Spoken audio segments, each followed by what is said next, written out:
ഇറാനിൽ ശക്തമായ ആക്രമണം അമേരിക്ക തുടരുകയാണല്ലോ. യുദ്ധക്കപ്പൽ US ട്രിപ്പോളി ഇന്ത്യൻ മഹാസമുദ്രത്തിലേക്ക് യാത്ര തിരിച്ചു. ഇറാന്റെ മിസൈൽ സംവിധാനങ്ങളും യുദ്ധ സംവിധാനങ്ങളും പൂർണ്ണമായി തകർക്കുന്ന നീക്കങ്ങൾ അമേരിക്ക തുടരുന്നു എന്നുള്ളത് തന്നെയല്ലേ ഇതിൽ നിന്നും വ്യക്തമാകുന്നത്? ഐസൺ,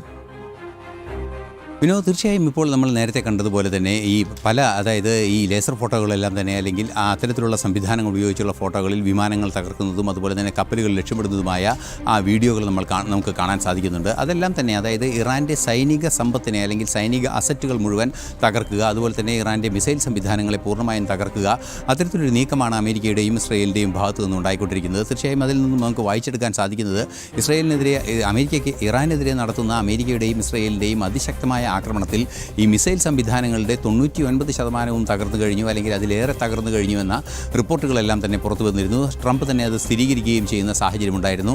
അത്തരത്തിലുള്ള സാഹചര്യങ്ങളെല്ലാം തന്നെ മുന്നോട്ട് പോകുന്ന ഒരു പശ്ചാത്തലത്തിൽ കൂടിയാണ് ഈ ദൃശ്യങ്ങൾ വീണ്ടും പുറത്തു വരികയും ചെയ്യുന്നത്. ഇപ്പോൾ അവസാന ഘട്ടത്തിൽ അതായത് നമുക്കിപ്പോൾ മനസ്സിലാക്കാൻ സാധിക്കുന്നത് ഒരു അന്തിമ ധാരണയിലെത്തുകയും ഹോർമൂസിനെ സുരക്ഷിതമാക്കി അല്ലെങ്കിൽ ഹോർമൂസിലെ സൈനിക നടപടികളിലൂടെ ഹോർമൂസ് തടസ്സപ്പെടുത്തുന്ന നീക്കങ്ങൾ ഒഴിവാക്കുകയും ചെയ്യണമെന്ന കൃത്യമായൊരു നീക്കമാണ് ട്രംപിൻ്റെ ഭാഗത്തു നിന്ന് ഉണ്ടാകുന്നത്. അതിനുള്ള നടപടികൾ മുന്നോട്ട് പോകുന്നു എന്നാണ് മനസ്സിലാക്കാൻ സാധിക്കുന്നത്.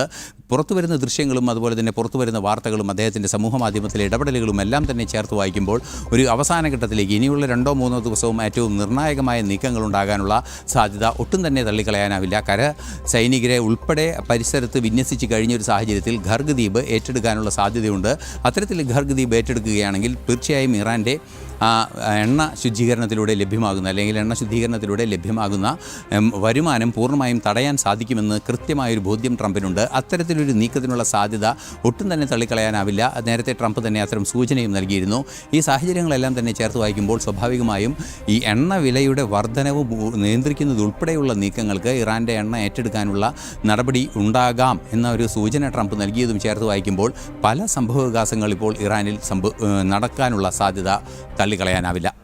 വളരെ വ്യക്തമാണ്. ഇറാനെ എല്ലാ അർത്ഥത്തിലും വരിഞ്ഞു മുറുക്കുന്ന ഒരു നീക്കം തന്നെയാണ് അമേരിക്കയുടെ ഭാഗത്തു നിന്ന് ഉണ്ടാകുന്നത്. സൈനിക വിന്യാസം ആ തരത്തിൽ തന്നെ അമേരിക്ക മുന്നോട്ട് കൊണ്ടുപോകുന്നു. ഇറാന്റെ എണ്ണ പരിവേഷണ കേന്ദ്രങ്ങളുടെ നിയന്ത്രണമടക്കം ഏറ്റെടുക്കാനുള്ള നീക്കമാണ് അമേരിക്കയുടെ ഭാഗത്തു നിന്ന് ഉണ്ടാകുന്നത്. വിവരങ്ങൾ നൽകുകയായിരുന്നു ഇന്റർനാഷണൽ ഡെസ്കിൽ നിന്നും ഐസൺ ജോസ്.